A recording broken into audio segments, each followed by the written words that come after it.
MLC Devendra Pratap Singh सिपाही पंकज कुमार का मुकदमा दर्ज कराने के लिए बैंक रोड स्थित गांधी प्रतिमा पर अनशन पर बैठे, जिसके संबंध में एमएलसी देवेंद्र प्रताप सिंह ने बताया है कि डॉक्टर अनुज सरकारी व उसके गुंडों को हैवानियत से पूरी मानवता शर्मसार हो गई है।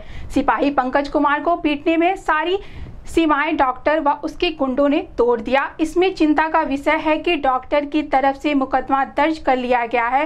पीड़ित सिपाही जिसके शरीर पर एक इंच पर चोट है, उसकी एफआईआर नहीं लिखी गई, इसलिए पंकज कुमार की पत्नी की दी गई तहरीर पर मुकदमा दर्ज किया जाए और डॉक्टर व उसके गुंडों के खिलाफ मुकदमा दर्ज कर जेल भेजा जाए। उन्होंने कहा है कि डॉक्टर अनुज सरकारी ने गलत तरीके से 500 करोड़ रुपए जमा किए हैं।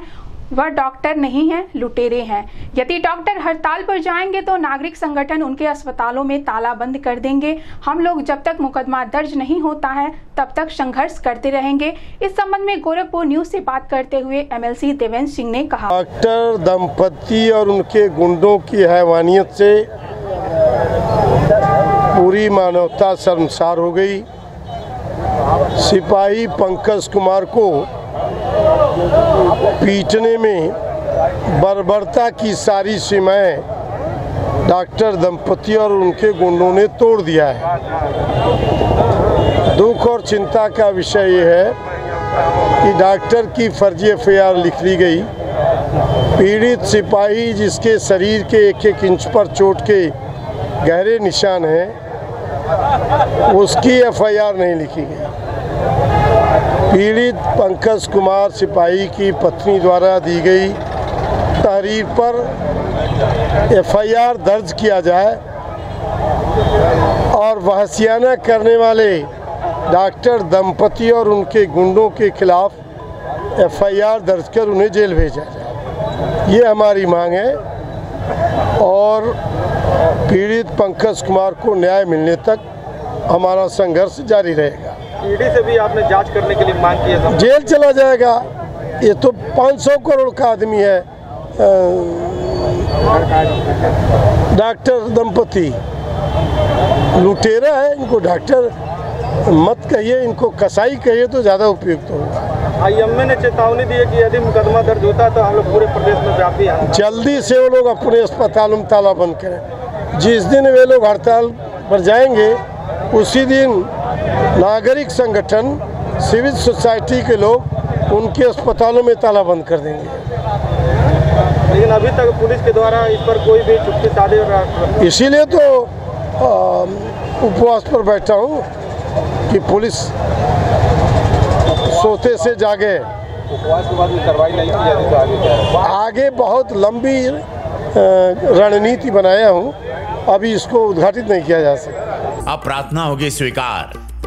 जगमग गोल्ड कपूर के साथ ट्राई करिए, खुशबू तो लीजिए। गोरखपुर रेलवे स्टेशन का अमृत भारत स्टेशन योजना के तहत विकास का कार्य शुरू हो चुका है, जिसके संबंध में सीपीआरओ पंकज कुमार सिंह ने बताया है कि गोरखपुर स्टेशन का विकास कार्य शुरू हो चुका है। इसके साथ ही और भी स्टेशन हैं जिसका विकास कार्य शुरू हो चुका है। इसमें गोरखपुर में एक मुख्य द्वार बनाया जा रहा है जिसकी डिजाइन बहुत ही खूबसूरत है।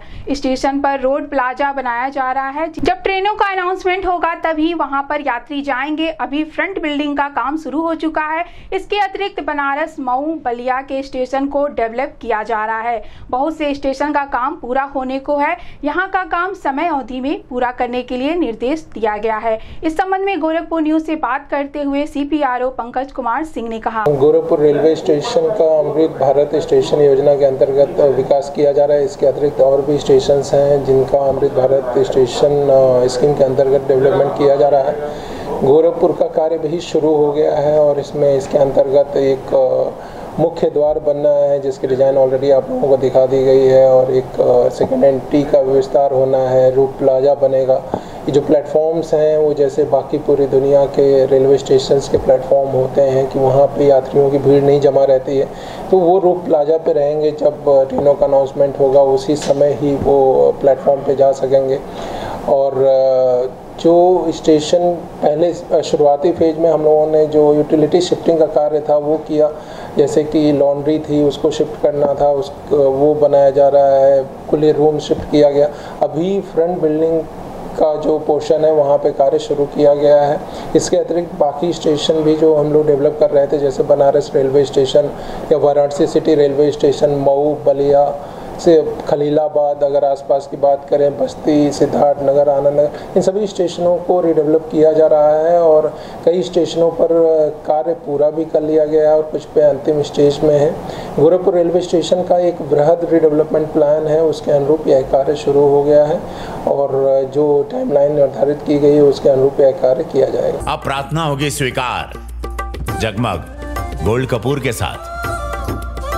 ट्राई करिए, खुशबू तो लीजिए।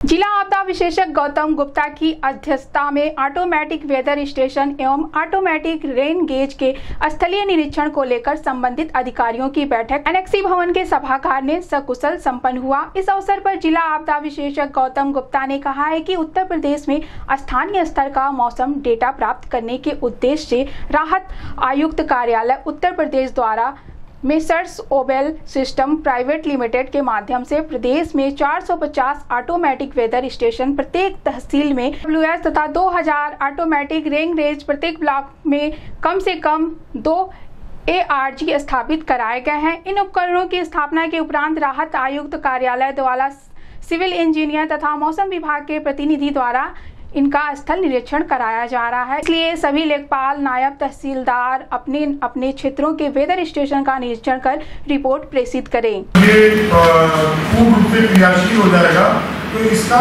ऐप भी बन जाएगा। इस ऐप से आप अपने मोबाइल पे रखेंगे और आप जिस क्षेत्र में, मान लीजिए आप पास या आप गोला में हैं या आप बड़ालगंज में, तो जहाँ जहाँ ये AWS लगे हुए हैं, जो नियरेस्ट AWS है उससे आपको एक वहाँ के मौसम के संबंध में एक सटीक इंफॉर्मेशन वहाँ से आपको मिल जाएगी। तो इस सोच के साथ ये AWS और ARG जगह जगहों पे इंस्टॉल किए गए हैं और इन्हीं AWS और ARG के को आज हम लोग फील्ड में वेरीफाई करने के लिए सभी नायब तहसीलदार साहबान और AE साहबान टीम में जाएंगे। उसके लिए शासन से एक निर्धारित प्रारूप भी आया हुआ है, वह प्रारूप आप लोगों को उपलब्ध करा दिया गया है। उस प्रारूप पे हर डिपार्टमेंट को अपनी अपनी सूचना देनी है और सूचना कंपाइल होकर के फिर जिले से शासन को जाएगी। तो ये एक बहुत ही चैलेंजिंग काम है क्योंकि हम लोगों को पर डे, क्योंकि हमारे वहाँ टोटल 16 AWS है और 87 ARG लगेगा। ये जो 16 AWS और 87 ARG है, इनको हमें 5 दिन के अंदर कवर करना है। यानी अगर पर डे देखें तो हमें 20 लोकेशन जाना ही जाना पड़ेगा और हर एक लोकेशन पे वहाँ पहुँचने के लिए कम से कम 15 मिनट का टाइम लगना है और उनको सूचनाएं वहाँ पर सब देनी है। तो मैं पहले तो रिक्वेस्ट करूँगा पटेल सर से कि सर जो थोड़ा सा एक बेसिक इसको अगर आप में प्रेजेंटेशन किया था उसको मैंने इसमें कर दिया है, अगर आप सर एक बार यहाँ पर आ जाए और जो एक बेसिक्स है इसके कर दें, उसके बाद हम लोग आगे की डिस्कस करेंगे। उपयोगी है तो इसी से क्रम में उत्तर प्रदेश सरकार ने जो पहल किया है बहुत ही सराहनीय काम किया है और इसमें जो चीज़ें मेजर होती हैं इसी से जो साइंटिस्ट हैं के वो आगे फोरकास्ट करते हैं कि कहाँ पे बारिश कितना होगा, बिजली गिरने की संभावना, ये सब चीज़ें जो है इसी से तय होती हैं। अगर हमें डाटा सही मिलेगा तो ये जो पूर्वानुमान होता है ये भी सही होगा। अभी जैसे भारत मौसम विज्ञान विभाग के पास इतनी वेधशालाएँ नहीं थी यूपी में, जैसे गोरखपुर में मदन मोहन मालवीय कॉलेज के पास में था, एक बांसगांव में था जो कि बंद हो गया, एक चौरा में है। तो अब मौसम में इतनी विविधताएं आ गई हैं आज की डेट में कि जैसे गोरखपुर में ही कहीं बारिश हो रहा है, 2 किलोमीटर दूर बारिश नहीं हो रहा है। तो अब हमारे ऑब्जर्वेटरी में हमने रिपोर्ट किया बारिश 0 और गोरखपुर के छोर पे कई जगह पे बारिश हुई है। इससे क्या होता है, पूर्व अनुमान गलत करते हैं क्योंकि हमने जो डाटा भेजा हेडक्वार्टर को उसमें हमने बारिश 0 रिपोर्ट किया हुआ है और इसके उसमें हमने कुछ पार्ट टाइम ऑब्जर्वेटरी से भी हम लोग डाटा लेते हैं जिसमें तहसीलों में ही लोग रहते हैं जो हमें बारिश का आंकड़ा देते हैं, तो उसमें भी कई बार त्रुटियाँ आ जाती हैं।